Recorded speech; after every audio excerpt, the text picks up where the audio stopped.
राजकारणात टिकून राहायचं असेल ना, तर कायम गोड बोलणं आणि सगळ्यांना खुश ठेवणं आवश्यक असतं, असं आपण नेहमीच ऐकतो. हो, ते एक सर्वसामान्य समज आहे. बरोबर.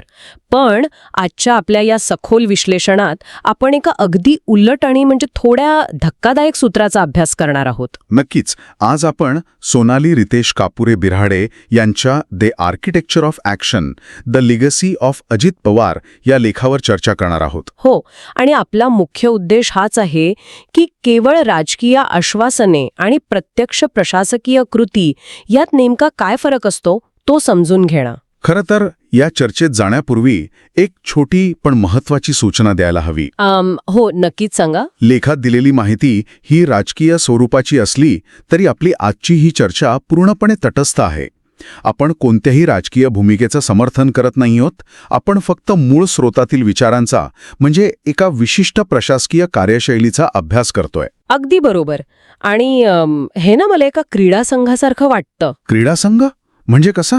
म्हणजे कसं आहे ना, संघात जसा एखादा कमी बोलणारा पण प्रत्यक्ष मैदानात संघाला जिंकून देणारा धडाकेबाज कर्णधार असतो, तशीच काहीशी ही माहिती आहे. खूपच छान उदाहरण दिलंत.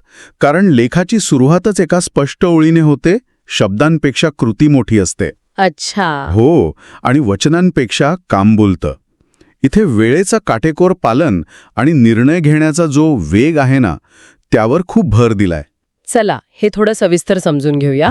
कारण काम पूर्ण झालंच पाहिजे हा जो दृष्टिकोन आहे तो लाल फितीत अडकलेल्या यंत्रणेत कसा काम करतो. तिथेच तर खरी गोम आहे.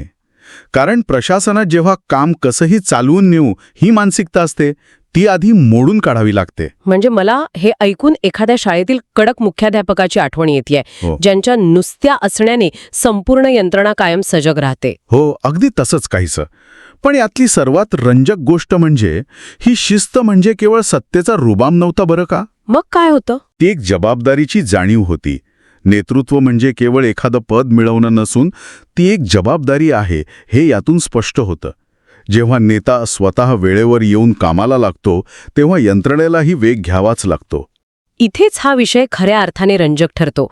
कारण या प्रशासकीय शिस्तीचे प्रत्यक्ष परिणामांमध्ये कसे रूपांतर झाले. लेखात यावर खूप चांगले तपशील दिलेत. विशेषतः पुणे जिल्ह्याचा विकास, तिथले सिंचन प्रकल्प आणि पायाभूत सुविधा. अच्छा, पण मला एक प्रश्न पडतो. विचारा ना. म्हणजे अनेकदा जो स्पष्ट वक्तेपणा किंवा कडकपणा दिसतो त्यामुळे बऱ्याचदा वाद होतात, तरीही त्याचा परिणाम विकास कामांवर कसा झाला नाही? खूप महत्वाचा मुद्दा आहे हा. जर आपण व्यापक दृष्टिकोनातून पाहिलं तर या स्पष्ट वक्तेपणामागे एक वेगळीच वृत्ती दिसते. हार मानण्यापेक्षा थेट लढण्याची वृत्ती. म्हणजे अडथळ्यांशी थेट भिडणं. अगदी बरोबर. त्यांच्या स्पष्ट शब्दांमागे कामाबद्दलची जी बांधिलकी होती ना, त्यामुळेच ग्रामीण भागात आणि विशेषतः शेतकऱ्यांमध्ये त्यांच्याबद्दल एक मोठा विश्वास निर्माण झाला.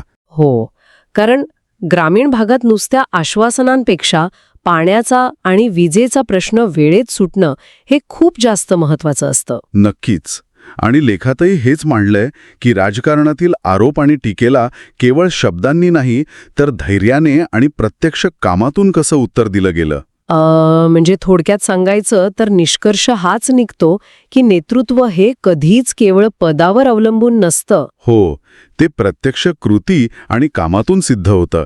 हेच या लेखातलं अंतिम सत्य आहे असं आपण म्हणू शकतो. पण या संपूर्ण विश्लेषणानंतर माझ्या मनात एक मोठा आणि विचार करायला लावणारा प्रश्न उभा राहतोय. कोणता प्रश्न? तो असा की आपल्याकडची प्रशासकीय यंत्रणा ही मुळातच अत्यंत गुंतागुंतीची आणि लाल फितीची असते. हो, ते तर आपल्याला माहितीच. मग अशा यंत्रणेकडून वेळेत कामे करून घेण्यासाठी राजकारणात असा कणखर आणि तडजोड न करणारा स्पष्टवक्ता स्वभाव असणं खरोखरच अपरिहार्य असते का? बापरे, हा खूपच कळीचा मुद्दा मानलात तुम्ही. म्हणजे नेहमीच्या मार्गाने किंवा गोड बोलून कामं खरंच होतात का, हा विचार करण्यासारखाच भाग आहे. हो ना. आणि याच विचार करायला लावणाऱ्या प्रश्नावर आपण आजची ही चर्चा इथेच थांबूया. सखोल विश्लेषणात आज आपण इथेच निरोप घेतोय.